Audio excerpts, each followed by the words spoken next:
महत्त्वाच्या बातमीने सुरुवात करूया। बातमी अशी की उद्धव ठाकरे आज महापत्रकार परिषद घेणार आहेत। वरळी स्पोर्ट्स कॉम्प्लेक्सच्या डोममध्ये ही पत्रकार परिषद होणार असून यावेळी अनेक गौप्य स्फोट केले जाणार असल्याचा दावा ठाकरे गटाकडून करण्यात आलाय। शिवसेना आमदार अपात्रता प्रकरणात विधानसभा अध्यक्ष राहुल नार्वेकर यांनी दिलेल्या निकालाप्रकरणी चिरफाड केली जाईल असंही राऊत यांनी याआधी सांगितलं होतं। दरम्यान उद्धव ठाकरे घेणार असलेल्या पत्रकार परिषदेवर आत्तापासूनच राजकीय चर्चा सुरू झाल्यात आणि या पत्रकार परिषदेला अनेक मान्यवर उपस्थित राहणार असून त्यात कायदेतज्ञांचाही समावेश असणार आहे।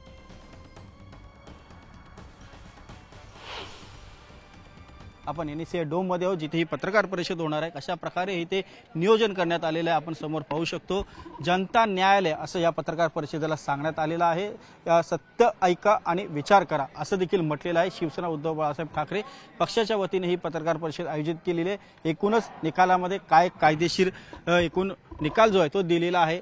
सुप्रीम न्यायालयाने नेमकं काय सांगितलेलं आहे आणि विधानसभा अध्यक्ष राहुल नार्वेकर यांनी निकाल कशा पद्धतीने दिलेला आहे त्याची एकूण व्यवस्थित जी मांडणी जी आहे ती इथे करण्यात येणार आहे। आणि त्याचबरोबर इथे उद्धव ठाकरे यांच्यासोबत काही ज्येष्ठ वकील जे आहेत ते देखील असणार आहेत, कायदे पंडित जे आहेत ते असणार आहेत आणि ते सर्व एकूण या पत्रकार परिषदेला संबोधित करणार आहेत। समोर आपण पाहू शकतो काही शिवसेनेचे नेते आणि मुख्य पदाधिकारी असतील ते देखील या पत्रकार परिषदेला उपस्थित असणार आहेत। काही प्रमुख वृत्तपत्रांचे संपादक जे असणार आहेत ते देखील या पत्रकार परिषदेला उपस्थित असणार असल्याचं सांगण्यात येत आहे। त्याचबरोबर या पत्रकार परिषदेमध्ये जो काही निकाल दिलेला आहे त्या निकालाची एकूणच कशा प्रकारे हा निकाल दिलेला आहे त्याचं काय मोडतोड केलेली असं देखील काही शिवसेना उद्धव बाळासाहेब ठाकरे पक्षाच्या नेत्यांनी सांगितलेलं आहे। त्याची देखील चिरफाड आम्ही करू असं देखील काही नेते सांगतात। नेमकं काय या पत्रकार परिषदेत सांगणार आहेत ते आता दुपारी 4 वाजता समजेल। ही पत्रकार परिषद दुपारी 4 वाजता सुरू होणार आहे। त्या पत्रकार परिषदेमध्ये ज्येष्ठ वकील नेमकी काय मांडणी करणार आहेत आणि एकूणच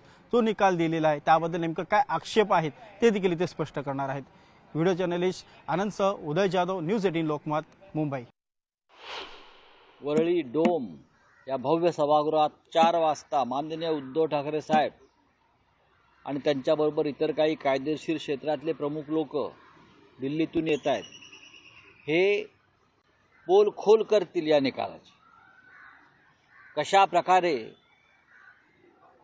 भारतीय संविधान घटना 10th शेड्यूल याच्या चिंधड्या उडवून हा निकाल दिलेला आहे हे आज देशासमोर जनतेसमोर स्पष्ट केलं जाईल आणि देशातल्या पत्रकारांना खुलं निमंत्रण आहे, कोणी या आणि प्रश्न विचारा। निश्चित रूप से जो निकाल आया है वो संवैधानिक नहीं है, संविधान पे आधारित नहीं है, यह ना कानून पे आधारित है, कानून का ना उसमें कुछ प्रावधान है।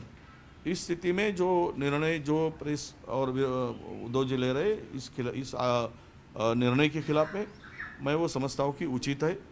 जो निर्णय लिया गया है वो अपने अधिकार क्षेत्र से बाहर वो निर्णय है, ऐसा ही हम कहेंगे।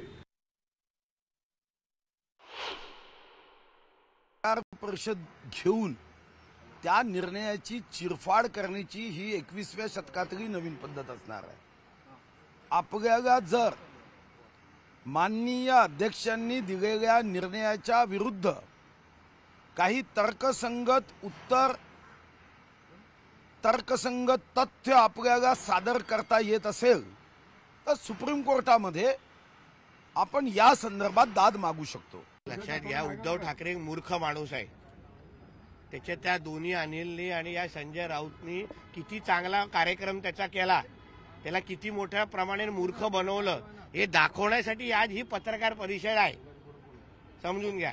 त्याला एवढीच हिंमत असेल तर मी त्याला आवाहन करतो, त्याला आणि या संजय राऊतला अशीच एक मोठी पत्रकार परिषद, खुली पत्रकार परिषद, खुला चर्चा माझ्याबरोबर किंवा अन्य जुने शिवसैनिकांबरोबर ह्या दोघांनी घ्यावी।